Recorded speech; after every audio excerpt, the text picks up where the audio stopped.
Star Wars fans, episode 4 of the Obi-Wan Kenobi show is finally here. Obviously, spoiler alert, if you haven't seen the new episode, we're going to be breaking down the entire thing for you right now. What's up guys, Mike, your guy I love Star Wars here. Today we're breaking down episode 4 of the Obi-Wan Kenobi show. But before I start, and before I even tell you what I think of the episode, tell me in the comments below what you think of the episode. Rate it out of 10. Before you even get my input, rate it out of 10 what you think this episode was. To start, we open on a ship, and it's Kenobi, and he's in a haze. He's waking up after just being burnt, because that's how we ended in episode 3. He battled Darth Vader, and he got destroyed. He opens on a ship, landing on Jabim, and they say, we got to get him into the Bacta. Yes, if anybody watched my prediction video, I said everybody deserves a Bacta tank scene. I mean, at this point, everybody gets one. So Obi-Wan getting his Bacta tank scene is pretty epic, but this one's even cooler than Boba's or anybody else's because it's paralleled with Vader. Both him and Vader are in Bacta at the same time, and it flashes back and forth between the two of them. It's pretty cool. And you have Obi-Wan having like nightmares in the Bacta tank, and he takes himself out of it. And he says, "Where's Leia?" Cuts to Leia. She's on the Inquisitor's base like we assumed that's where she'd go. That's where Reva would take her, and Reva is interrogating her. Reva is telling Leia all these lies like Obi-Wan's dead, nobody's coming to save you, Obi-Wan died on Mapuzo, he burned alive. All these lies to Leia to try and get her to give up where the rebel base is. You cut back to Obi-Wan on Jabim where he's fully clothed now out of the Bacta, and he's begging Ice Cube's son. Yes, that is the rapper Ice Cube, or actor Ice Cube, whatever. His son is in this show. He is that character that Obi-Wan is trying to get to help him to go break into the Inquisitor's base because he needs to save Leia. Now, my first problem with this episode happens in this scene, and it's not the scene itself, it's the lack of characters in this scene. This is supposed to be Jabim, this force-sensitive colony where there's supposed to be other people here that we might know. If any of you watched my prediction video, I had Cal Kestis being here. I had maybe even Quinlan Vos, maybe even Ahsoka Tano. Anybody, a familiar face of any kind being here, and there was just a lack of that. Maybe I got my hopes up too high. Did I get my hopes up too high? Most likely. I do that all the time with these shows. But not having anybody we know, only having a few people at this base, I don't know. Am I wrong? Am I right? Tell me in the comments below. But pretty much everybody's telling Obi-Wan that this is a terrible idea. You're never going to get into this base alive. There's just no way. It's the most heavily guarded place that they can think of. But Ice Cube's son does know where the Inquisitor's base is, and it's in the Mustafar system.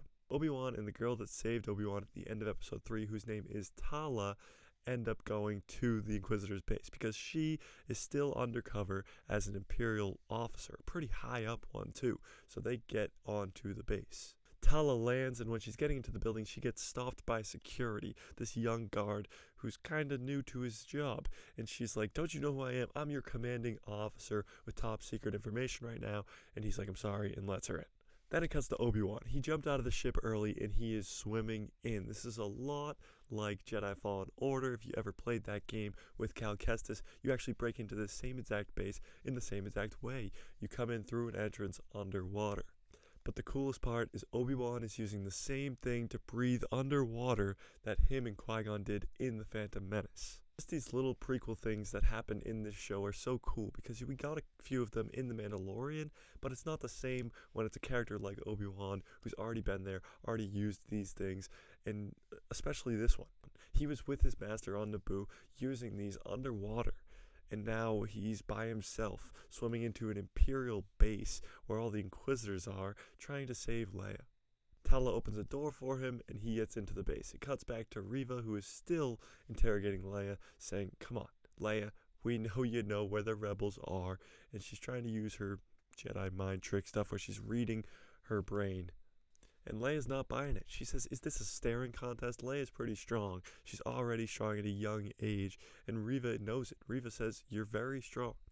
But Reva doesn't seem too worried about it. She knows that she'll get it out of her eventually, and Lola comes out of Leia's bag. Now, this is very important. It doesn't seem very important, but it's important to the end of the episode, because Lola comes out, flies at Reva, and Reva stops her with the Force. Reva goes on to say that she had a droid once, and the Empire took it away from her. She said the Empire took everything from her. We don't know much about Reva's backstory. We assume that she was the youngling in the Order 66 flashback in the first episode, and we assume that somehow she got picked up by the Inquisitori and Vader and probably got tortured, trained, whatever. But she seems broken. She says, they've taken everything from me. They took my droid from me. We just don't know what her backstory is. We don't know what her intentions are. I think Reva's character, honestly, is very cool because we don't know much about her yet. But it cuts back to Obi-Wan, and he's running through the halls. He's taking out a few stormtroopers, and there are probe droids looking for him all over the base. He's on a comlink with Tala, who's now infiltrated the whole entire base, and is helping him along the way, telling him where the probe droids are, what to avoid, and then some officer pulls her away from the desk. He says, come with me, and Tala pretty much just beats him up in the back, but while she's beating him up in the back, Obi-Wan is defenseless. He doesn't know what's going on. He doesn't know where the probe droids are, so he has to hide from some probe droids. When Tala gets back to her station, she calls for Ben, but some stormtroopers also hear it. They arm up and they pull out their blasters looking for Kenobi now. And Kenobi uses the exact same trick he used in A New Hope when he's on the Death Star, distracting the stormtroopers on the Death Star by forcing something far away to make a noise, and then they go that way. It's so cool. He is turning slowly from Ewan McGregor's Obi-Wan to Alec Guinness's Obi-Wan, and it is so cool to see this happen because this is the bridge. This is the exact middle between Revenge of the Sith and A New Hope, and you're seeing Obi-Wan shift from the Obi-Wan in the prequels to the Obi-Wan that we know in A New Hope. It cuts back to Reva still interrogating Leia, and she says, I know what it's like to be alone. Again, what's going on with Reva? Whatever. She says, we're on the same side here. I'm trying to help you. Nobody's coming to help you. All these rebels are just the bad guys. We're the good guys, and Leia's not buying it. So Reva's like, all right, I've had enough of you. I'm going to torture you. Sends her away to this torture chamber. You go back to Obi-Wan, and he comes upon this door with the Empire's logos on him in red, and he thinks he's found what's going on here. Opens the doors and finds out that this place is a tomb. There's a bunch of people, like, frozen almost in, like, this glass-looking stuff, and it's very odd. These people, I'm sure I'll have a breakdown video on who they are or who I think they are. But the very last one he looks at is clearly a youngling from the Jedi Temple wearing the same training helmet that we see in the Jedi Temple during Order 66, and this is very strange. Is this to remind the Inquisitors of who they once were and how they aren't that anymore? Or is this for Vader? Even though this is the Inquisitors' base, is this because Vader killed all the younglings? Vader went into the Jedi Temple. What is going on here? So Reva goes back to interrogate Leia, and it looks like she's about to poke her with some pointy things, and then she gets interrupted. Tala calls for her, and some Imperial guard comes to her and says, it's urgent, it cannot wait, saving Leia's life. And then when she goes to go talk to Tala, which doesn't really end well, Obi-Wan comes in and saves Leia, takes out his lightsaber, takes out a bunch of stormtroopers, awesome, and saves Leia. Reva is pissed. She's like, Tala, you better know what's going on right now because I just left a very important meeting. Tala tells Reva a fake location where the rebels are, and Reva catches on real quick that she is lying. She knows she's lying, and she's not having it because she's pissed. Tala tells Reva that she is a spy, but for the Empire. She's not a spy for the rebels. She's a spy for the Empire, spying on the rebels. And then alarms start to sound, and Reva runs away because she is pissed. As I just said a second ago, she's extremely angry because now Tala has taken her away from Leia, and now she knows that Kenobi's here to save Leia. You got back to Obi-Wan and Leia making their escape, fighting a bunch of stormtroopers and probe droids on their way out, and this is a lot like training for Obi-Wan. He hasn't used his lightsaber in 10 years, and now he's getting some training on a couple stormtroopers, a couple probe droids, whatever. He's just training right now, honestly. This is just a training session for Obi-Wan in action, getting Leia out of the Inquisitor's base, but it's also just training. He's training for the second rematch of the century versus Darth Vader. He's getting his skills back with the lightsaber. He's getting the rust off. But him and Leia end up in this glass-encased hallway underwater, and one of the blasters hits the glass, starts to crack, tells Tala to take Leia out of here, and he uses the Force to hold the glass intact. This is pretty awesome. He's getting his connection back with the Force, holding back all this water until some stormtroopers come in, and he uses the water to take them out and runs for it. So now the base is flooding, and it cuts to the other Inquisitors, and they're like, the third sister's going to pay for this, and obviously they called in Vader. He's not there yet, but he will show up, and he will be mad. Obi-Wan, Leia, and Tala finally make it to the landing bay where they're trying to escape. They're all dressed as Imperial guards. Eva comes out with a bunch of stormtroopers and is like, "You're not getting away." They're pinned down. They're absolutely pinned down, and it looks like they're captured yet again. And then, boom, 2 ships come out of nowhere, blasting. They're rebel ships, and they're there to save the day. The 3 of them hop in the back of one, and when they're flying away, the other one doesn't make it too far. You find out this pilot's name is Wade as they're screaming, "Wade, no," as his ship explodes and he falls into the water below. Then Vader shows up and he is not happy. He says, "I told you what would happen if you failed." Forces Reva up into the air, is choking her, literally like about to kill her, and she says, "There's a tracker. I tracked them. I put a tracker on them. I know where they're going. They'll lead us exactly to where the rebels are."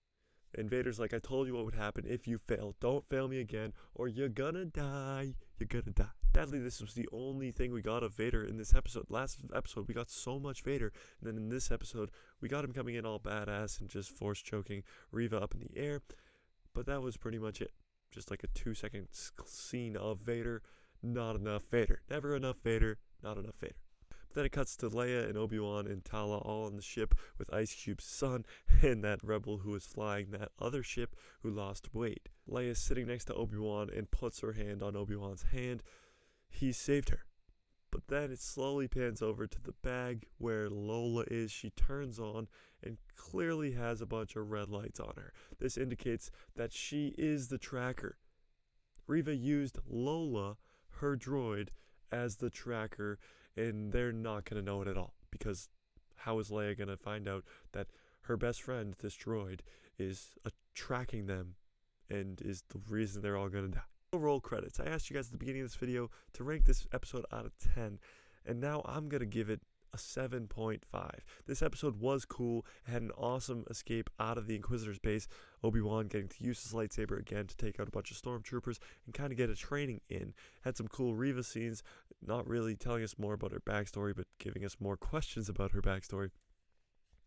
Leia obviously being awesome still. The base on Jabeam was very underwhelming. Vader coming in at the end was cool, but again, it was only a couple seconds of Vader. It was the shortest episode we've gotten. So yeah, a 7.5 out of 10 seems very good. It does lead us into episode 5 and 6 are going to be awesome. I just had so much more hopes for this episode, for the base on Jabeam, for people, familiar faces as in Cal Kestis, Quinlan Voss, maybe even Ahsoka Tano, and none of it really happened. Does that mean I just got my expectations way too high? This episode probably was amazing. Yes, I think that I always get my expectations way too high, but the first 3 episodes, they knocked those expectations out of the park. So with this one, I had even higher expectations, and they got let down. Now, is that on me? Yes. Am I going to probably like this episode more as the week goes on? Yes. But hopefully, we get more of those characters, like a Cal Kestis, like a Quinlan Voss, like an Ahsoka Tano, in the episodes that remain, 5 and 6. So tell me what you think in the comments below. Rank it out of 10, obviously, but tell me what you think about the whole show as a whole. We're 4 episodes in. There's only 2 more left, so we're way past the halfway point. So tell me what you think about the show as a whole so far in the comments below. Smash like if you like this video, hit subscribe, and hit that bell so you get notified every time I post a video, and my pretty face will show up in that recommended feed of yours. 2 episodes left. We're going to be breaking them down. We're going to be having predictions for them, all that fun stuff. So don't forget to hit subscribe and hit that bell so you get notified when I post videos. If you want to talk Star Wars with people who love Star Wars, there is a Discord in the description below. The People Who Love Star Wars is what it is called. If you want to just talk Star Wars with a bunch of cool Star Wars fans, that's where it's at. Go join that Discord. And may the Force be with you always.